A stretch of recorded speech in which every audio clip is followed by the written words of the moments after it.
Dominic, you'd like to wear They're coming to get you, Barbara.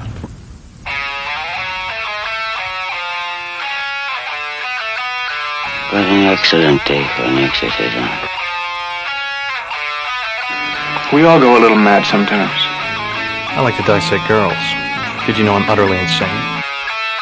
I am the devil, and I am here to do the devil's work. We have such sights to show you.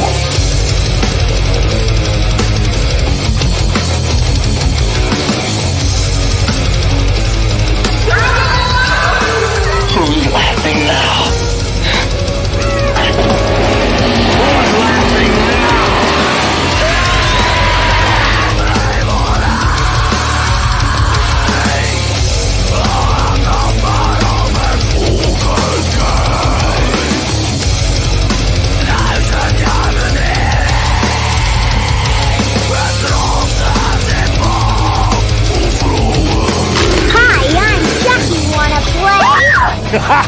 I feel crazy. I'll kill you all. I'm the nightmare you ever had. I am your worst dream come true. I'm everything you ever were afraid of. They're here. Yay, Josh. Josh was first. Hey, Joshua, how's it going? And to everybody out there, how is you? Hope you're having a great day. Just gonna turn up my speakers so I can hear you guys. Vegas was awesome. Glad you had a good time, brother. I wish we could have hung out, but Vegas isn't going anywhere. We're gonna be back. Don't worry. Timothy, how you doing? Look at Timothy on as well. Good to see you. Good to see everybody. Good to see Lauren and Joe. And we are back to this for just a couple more times, just because we had some scheduling conflicts. I showed up late as per usual. My bad, grapes, everybody. But how is everybody doing today? Oh. So, yeah, cigars and whatnot. Love this lighter. Real quick. Shade for days? Bro, shade for days? Yeah. It's a Drew Estate thing. Yeah. Love this guy. Thank you, Frankie. He already left. He doesn't care. Aww. But today, everybody, we are talking about the Anthill Kids, that Canadian bunch of crazies who lived in the woods and were responsible for quite a few deaths. Specifically, Ferrero Rocher. Rocher, yeah, something like that. I don't know how to pronounce his name, but this guy falls in line with like the worst torture I think I've ever heard from a cult. Like there's levels of horrible, and then this is like cartoon level horrible stuff, like things that you only see in the horror movies that the quotes are from in the beginning of the intro. This stuff is just unbelievably terrible. I'm surprised this one isn't as popular as like Jim Jones and Heaven's Gate and all this other stuff. I mean, those are like, when you talk about like cults, usually those are the first ones that'll pop up.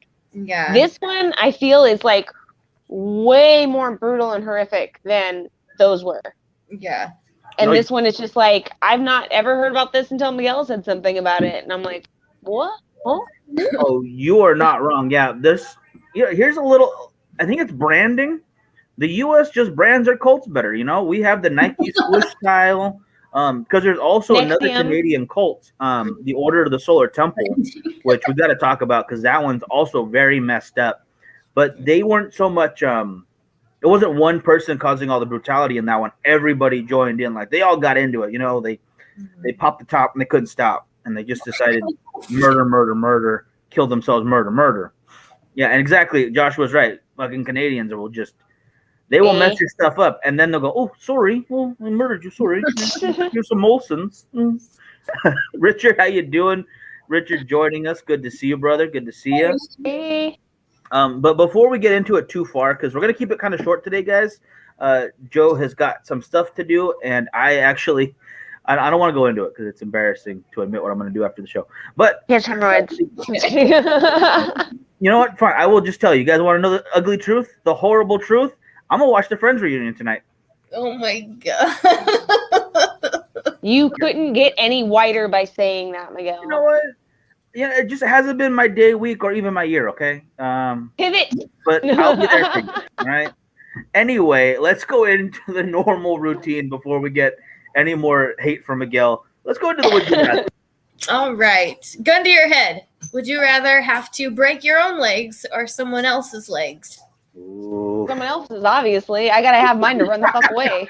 That was so fast. Hey, Chrissy, how you doing? She said gun to the head. You gotta be fucking quick. So, hypothetical or not, I'm not fucking around.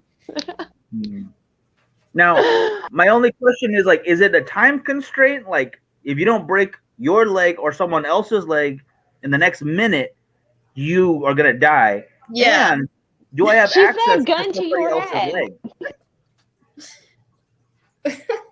What'd you say, Miguel? If I have to, do you have access to the other person's leg already? Like, if I have to go hunt someone down for their leg, I might just break my own to live.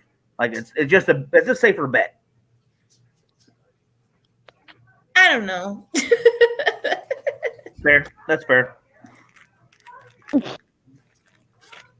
I don't know. I decided someone else's for sure. Yeah. Because I don't think I could inflict pain upon myself like that. No Coca-Cola for you are too white. No, that's crazy talk. And GGG greater than Friends. I agree. I agree as well, actually. I think so. Friends was meh. I liked Friends only because it was what everybody was watching growing. It was like the popular show at the time. And so it was like, oh, if you watch it, you have something else to talk about besides stupid shit. Well, I mean, not that that wasn't stupid. I mean, I liked it. I think it was great. I liked making fun of the fact that they were all just privileged white people and everything was a poor me situation. Like the most minuscule thing was a poor me fucking situation. It's like, bitch, look where you live. Look at your job. Look at your life. One of them was an actor in New York City. There's nothing more sad than that. Come on. Oh, and he man. didn't have to have a normal everyday job either. Like, his acting paid for his shit in New York, and that shit's expensive. Yeah, he was doing all right. How did they afford to be at that coffee shop all the time? That's what I'm saying. Like, they were doing all right. I don't feel bad for them. So that's fair. America has the Joe Biden cult. Everybody forgets to rule every 5 minutes, though. Yeah, that cult is well, they have a uniform at least. It's the masks. You know, they all wear the masks. Boom. Hey, Jesse, joining us. How you doing, brother? Hi, Jesse. Hey, Jesse. Good to see you. All right, so yeah, if you guys would like to put in the comments, would you rather break your own leg or a stranger's leg to save your life? Which one were you gonna pick first? While you guys answer that, let's go into some strange news. Oh my goodness, my goodness. You American people, you crack me up. So Kevin Spacey's back in the news. And thank you, Richard, for putting that on the group the other day, because I was literally talking to Miguel about that earlier in the morning, because I was like, I'm going to tell you my strange news early, okay? Here it goes. So Miguel already knows. But anyway, Kevin Spacey's back in the fucking news. His first movie since all the accusations had come out about him on, like, sexual assaults, groping guys, just being a diva, being an asshole. He had over 20 people come out against him for sexual assault. And then within a 10-month period, 3 of them all mysteriously died in different ways. He was putting out these weird, like, very sporadic, random, odd, I think there were TikToks or tweets or something like, not tweets, because I don't think tweets do videos. One of the video ones. One was called, like, 1-800-Christmas or Xmas. Then he did another commercial of his character Frank from House of Cards, where he was, like, speaking and acting like him, but it was him. Like, so it was very weird and confusing. And his whole catchphrase through everything was "kill him with kindness." So it was kind of weird that he kept saying that, and then, like, 3 people died. in 10 months who accused him. So everybody just kind of left him alone. They wrote him out of House of Cards. Wasn't getting any work anywhere. So short story long, this new movie that he has coming out that he's going to star in, from what I was able to get from it, because it's kind of causing a little bit of a stir right now, is that he's a man who lives in this town, or he moves to this town, and he's accused of being a pedophile. And he's there trying to convince everybody that he's not. And I think it's called The Man Who Drew God or some shit like that. So yeah, it's very, very, very, very weird. And I just saw a video today too, because I was trying to see if I could find anything new or different that I hadn't already heard about it. His brother 3 years ago started doing interviews about how their dad sexually abused him, like raped him, like on the regular. Not Kevin Spacey, but him. He says he has no clue if his brother and his other, I guess they have a sister. He said he has no clue whether or not Kevin Spacey or their sister had ever been a victim to what their dad was doing to him. So I thought that was pretty interesting too. And they dropped all the stuff against Kevin Spacey too, because there were like holes in some of the stories and shit. So do you think some of them were cash grabs and then some of them might have been real? I'm sure there had to have been. I mean, I don't know. There were holes in some of the people's stories. Like there was one guy who, when he was on the stand, he kept pleading the fifth when he was asked very important questions. Like, did you know that it's illegal to delete text messages and phone call logs before you hand your phone over to the police? And he's like, oh, I plead the fifth. Because I guess he was deleting conversations between himself and Kevin. Oh. So he was just deleting shit. So they're like, okay, well, this looks kind of weird. You're accusing him of doing stuff, but you're deleting all this conversation between you two. What are you hiding? Or what are you lying about and saying, oh, this conversation never happened. You know, this and this really happened. Kind of deal. So I don't know. There could very well it just been a cash grab. But I think it's kind of crazy that like 20 people, and a lot of them were from the House of Cards cast and crew. That is interesting. I am looking forward to seeing the movie, just because if the movie plotline is that he didn't do it, the name should have been the guy who drew the short straw, you know, instead of the guy who drew God, because that's like, oh man, I have such terrible luck. And they could have made it like a really funny comedy, but you know, whatever. Missed opportunity, but you know, sounds like whatever. Right? Fuck, put Miguel on the job. He'll get it done. I don't want to be on that job. I don't think I want to be there. I'm afraid. I'm afraid Kevin Spacey would be too good of an actor, and he would just. Or too good to you, Miggy. Yeah, a little nervous there. Oh my gosh. You're young and impressionable. Very true. Anyway, let's get into some deaths we can laugh at before we get into some stuff that we just can't laugh at.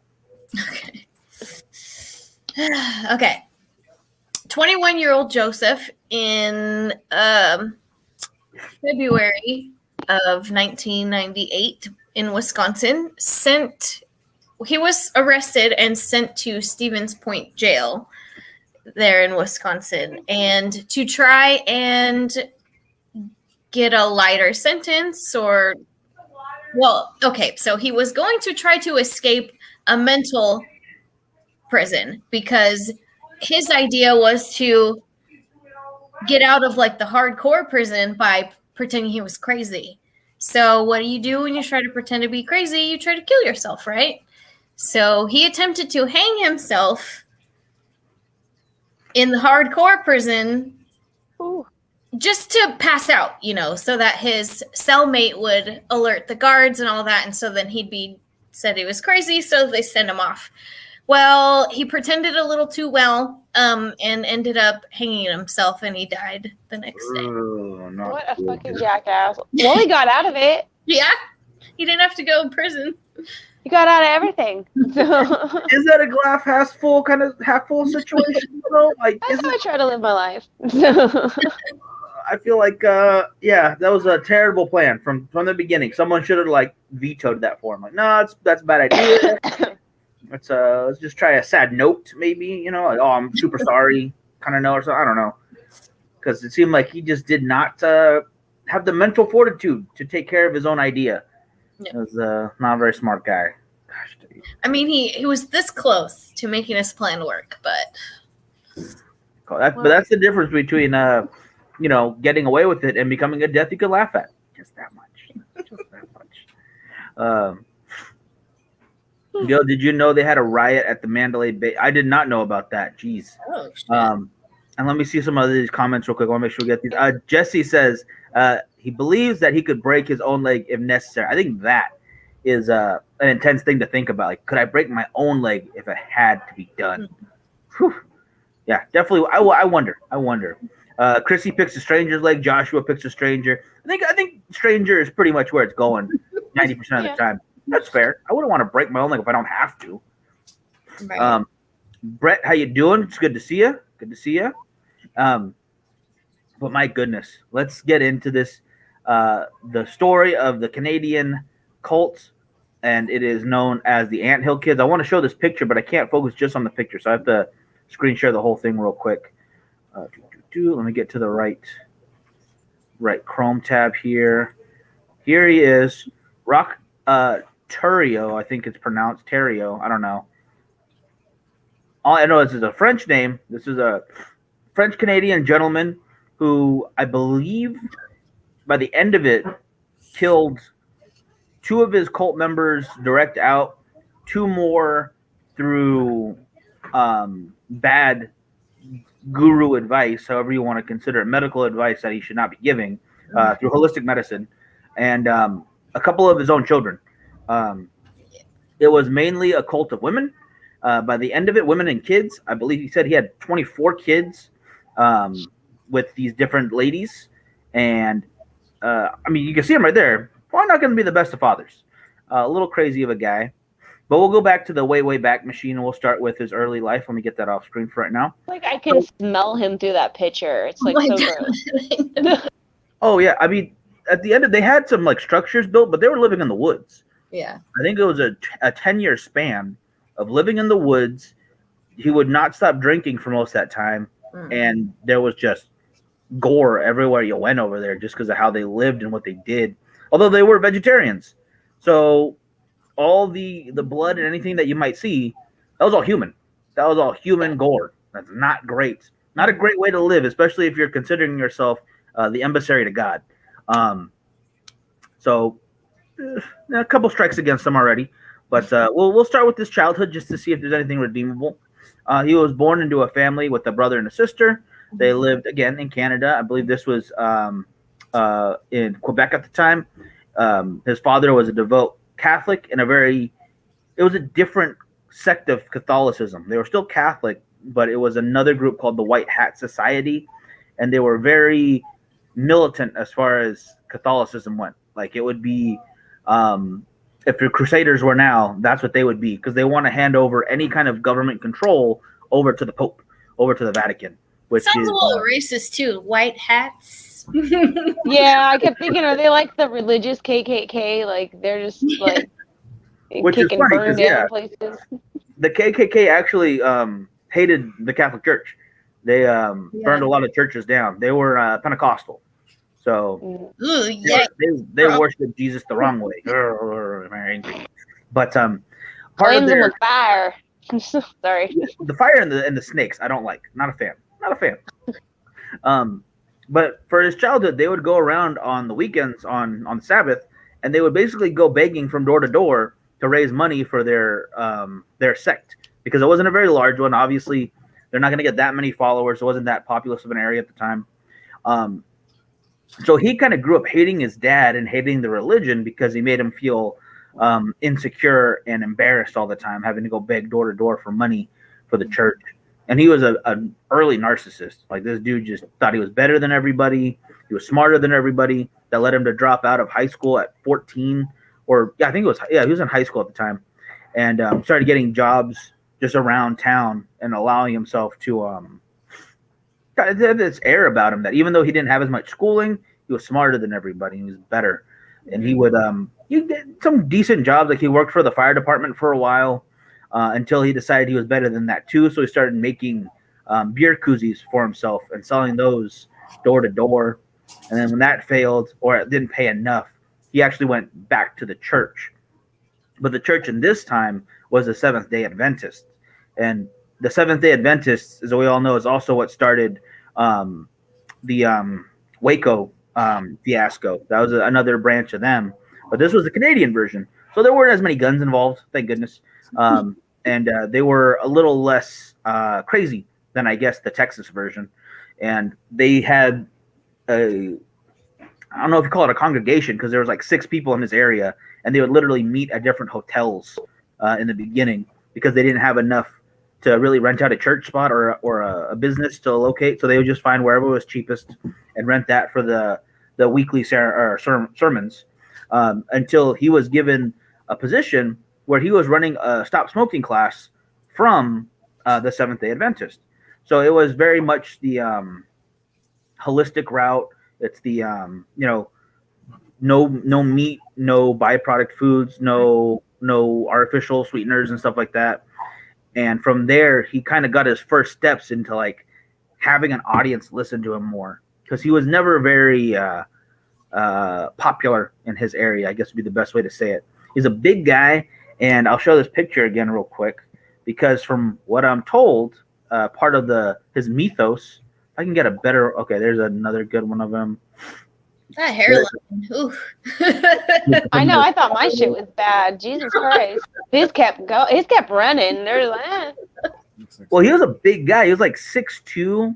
I don't want to smack it. Dude, and apparently in Canada, that's a good looking guy right there. That was a handsome son of a gun. So he was very charismatic in that way. And he was a bit funny, he could tell jokes and whatnot. And he brought in some of the quit smoking crowd into his early group. Not really a cult yet at that point because he was still trying to get his feet under him. But he noticed that a lot of the female followers and a couple of the males were kind of gravitating more towards him than towards the Seventh-day Adventist Church. So he's like, yes, give me your love and money and affection, do as I say. And that's what they did, basically. I mean, they were all college kids at the time. And instead of going back to college after the summer of them spending with him, he convinced them to go to the woods. And this would be the first of 2 different compounds they had. I can find the proper name. Come on. Dang it. Because there was 2 different locations. I cannot remember the difference between the 2 spots were, though. They're very Canadian. And as you guys know, I'm not a big Canadian guy. I don't know all my Canada spots. Okay, I'm sorry.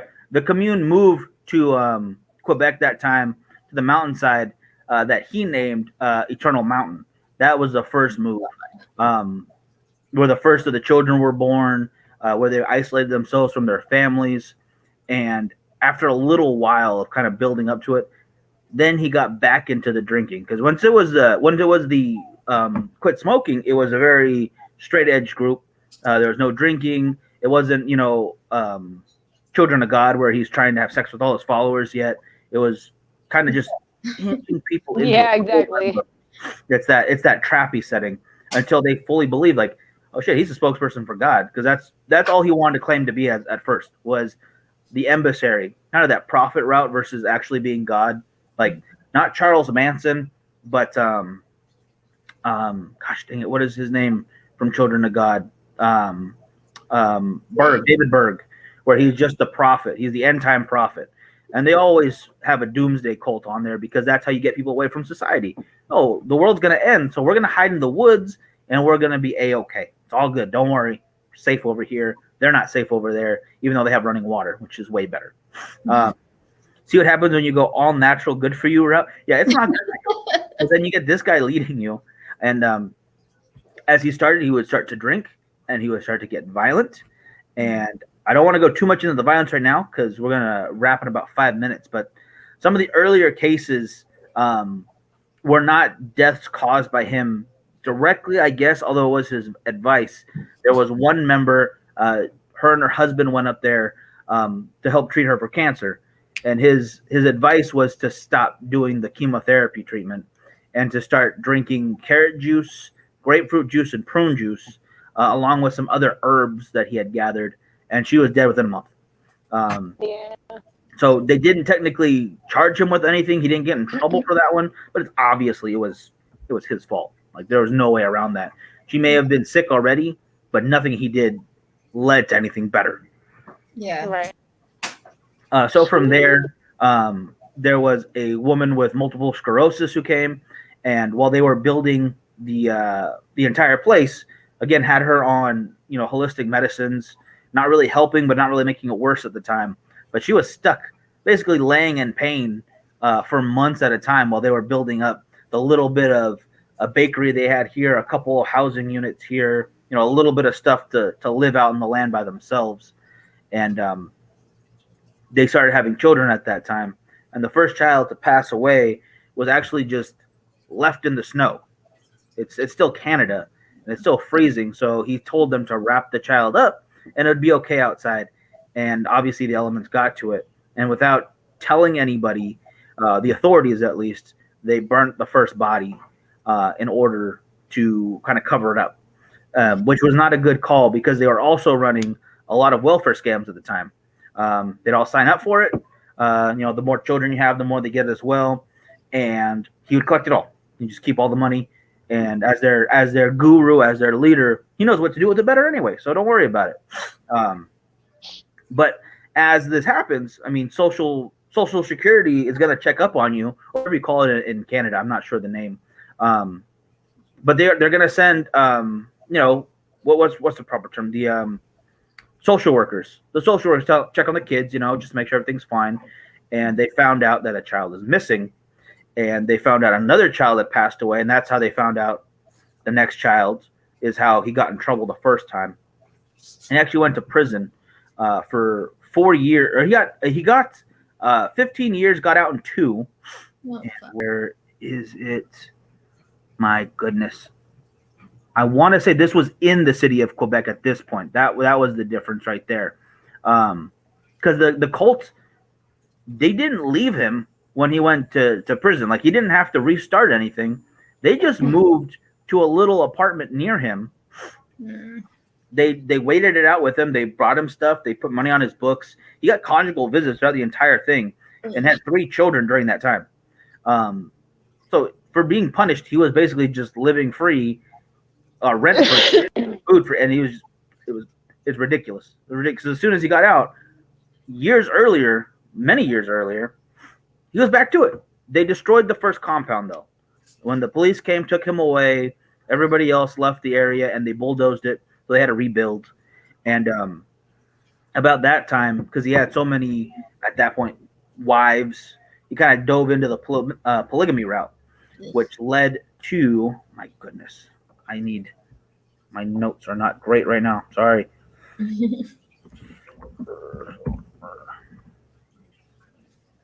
Mayor. Okay, there we go. That's the proper name. You get, for some reason, polygamists reach out to each other no matter where they're at. And this guy actually was in Utah at the time. His name is Alex Joseph. He was a devout polygamist and started a religion of his own called the Confederate Nations of Israel because he was a more that sounds confusing. It's very confusing. It is very, but he's very true to the Mormon faith because that's why he had so many wives, And it was Mormon? That's what? That's hella confusing. That is some straight made up shit. And anybody who goes for that one, you're fucking retarded. I'm gonna say it. You're fucking retarded. You're remedial. Like, really, all of that. That's like, okay. Anyway, I'm not gonna do it. This guy could use a whole topic on his own because he started his own religion. He started his own city in Utah, 9 wives, and it wasn't just them living there. It was like 500 people living in the city that he built, and they would follow him. He became mayor of the city, and for those political fans out there, he was a libertarian. and he was the first libertarian mayor in the United States. Huh. But So- he was a psycho. He was pretty crazy. He was not a great guy. It's not looking good for us, guys. It's like some fucking Yeah. pick and mix fucking religion right there. Like, Well, between grab him bag. and Rock, though, I would definitely pick Alex Joseph over Rock Thoreau because at least he wasn't killing anybody. I mean, he had way too many wives. I don't know how you deal with that. That's too many. Too many.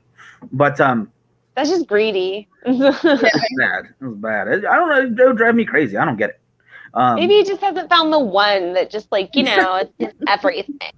Like treats him the way he needs to be treated. Like women just don't understand science. But according to his church beliefs and his own creations, marriage was not just for the living, but you could also marry people who have passed away in a ceremony to get closer to God. It's a very, very. We got to go into that a little bit more later on next episode. But they talked to each other, and Rock and his entire family crew went to go to Utah to go visit him.